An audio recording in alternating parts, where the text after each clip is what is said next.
அஸ்ஸலாமு அலைக்கும். Hello friends, எல்லாரும் எப்படி இருக்கீங்க? Welcome to taste my foot.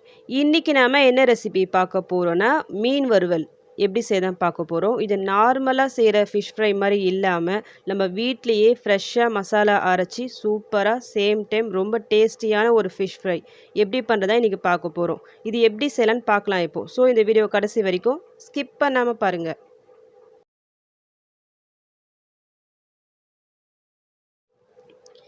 உங்களுக்கு பிடிச்ச மீன் எதுவோ அதை நல்லா க்ளீன் பண்ணி வாஷ் பண்ணி எடுத்து வச்சுக்கிங்க ஃபஸ்ட்டு நம்ம மசாலாவை ரெடி பண்ணிக்கலாம். இதுக்காக நான் ஒரு ஜாரில் ஒரு 2 ஸ்பூன் மிளகு, 1 ஸ்பூன் ஜீரகம், 1 ஸ்பூன் சோம்பு போட்டிருக்கேன். இது கூடவே ஒரு 2 பச்சை மிளகாய், ஒரு 1/4 கப் அளவுக்கு தேங்காய் பத்தை, வெங்காயத்தில் ஒரு கால்வாசி போதும், கொஞ்சமாக வெங்காயம் ஆட் பண்ணால் போதும். இதில் ஒரு 5-6 பல் பெரிய பல் பூண்டு போட்டிருக்கேன். இதுக்கு தேவையான அளவு சால்ட்டு, ஒரு 1/4 ஸ்பூன் அளவுக்கு மஞ்சத்தூள் போட்டு நல்லா அரைச்சி எடுத்துக்கலாம்.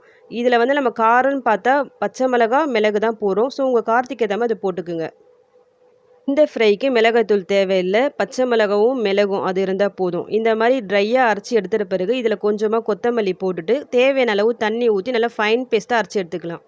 இதில் வெங்காயம் கொஞ்சமாக ஆட் பண்ணிக்கிங்க, நிறைய போட்டால் நல்லா இருக்காது டேஸ்ட்டு. நான் இந்த மாதிரி நல்லா ஃபைன் பேஸ்ட்டாக அரைச்சி எடுத்துட்டேன். இப்போ இதை வந்து இந்த மீனில் நம்ம சேர்த்துக்கலாம். இது கூடவே நான் புளி தண்ணி வச்சுருக்கேன், கரைச்சி எடுத்து வச்சுருக்கேன். அது ஒரு 1 டேபிள் ஸ்பூன் இதில் நான் போட்டுக்கிறேன். இப்போ இது எல்லாம் நல்லா மிக்ஸ் பண்ணியாச்சு. இது அப்படியே ஒரு 30 மினிட்ஸ் இருக்கட்டும் மினிமம். எந்த அளவுக்கு இது நல்லா ஊறுதோ அந்த அளவுக்கு இது நல்லா இருக்கும். ஒருவேளை நீங்கள் உடனே இது ஃப்ரை பண்ணணும்னு நினச்சிங்கன்னா இது நல்லா மிக்ஸ் பண்ணிவிட்டு ஃப்ரீசரில் ஒரு 10 மினிட்ஸ் வைங்க. 10 மினிட்ஸ் கழித்து ஃப்ரை பண்ணிவிடுங்க, நல்லாயிருக்கும்.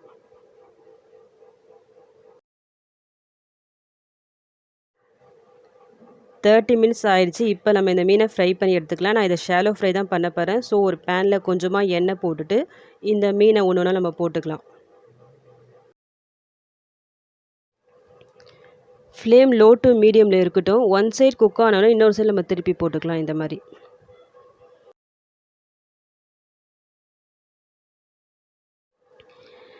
மீனை பொறுத்த வரைக்கும் ரொம்பலாம் டைம் எடுக்காது. இது ஃப்ரை ஆகிறதுக்கு சீக்கிரமாக இது ஃப்ரை ஆகிடும். இப்போ 2 சைடும் நல்லா குக் ஆகிடுச்சு. இப்போ நம்ம வெளியே எடுத்துடலாம்.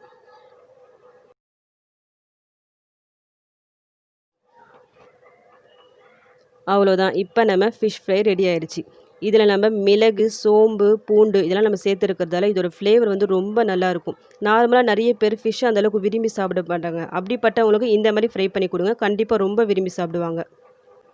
அந்த அளவுக்கு இதோட டேஸ்ட் வந்து ரொம்ப சூப்பராக இருக்கும். நார்மலாக ஒரே மாதிரி மீன் ஃப்ரை பண்ணாமல் ஒரு சேஞ்சுக்கு இந்த மாதிரி நீங்கள் ஃப்ரை பண்ணி பாருங்கள். ட்ரை பண்ணி பார்த்துட்டு எப்படி வந்துச்சுன்னு எனக்கு கமெண்ட் பண்ணுங்கள்.